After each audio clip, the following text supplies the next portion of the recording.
себептерге толық таянып қалу болбойт. Мындайча айтканда бир себептерди кыласың. Себеп биз билебиз да, бир нерсени себебин толук аткаргандан кийин дагы ошол иш болбой калышы да мүмкүн да. Чынбы? Канчалаган иштер болот.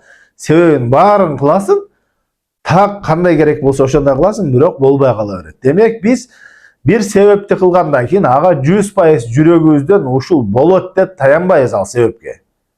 Себебине кылабыз, мен себебин кылдым, иншалла Аллах Таалага тапшырам бул жагына. Аллах Таала кааласа болот деп. Мисал үчүн дейкан киши урукту алып жерини даярдап, экти, суусун койду убактысында. Негизи себептерин кылды да. Эгерде ошол себептин өзүнө таянсаң, ал 100% чыгып өсүп өмө бериш керек да. Бирок эмне, Аллах Таала кааласа, кээде чыкпай калат ошо бүт себептерин кылсаң да. Өнбөй калат, урук чыкпай калат. Чынбы? Биз ошол урукту эгип көмдүң себептерин кылгандан кийин андан эмне, Аллах Таалага тапшырабыз жүрөктөн. Себептерин кылдым, Аллахым өзүңө тапшырдым деп жүрөктөн Аллах Таалага таянабыз. Демек, жүрөгүбүздөн мен ушу себебимди кылдым, ушу менен болот деген ишеним болбойт.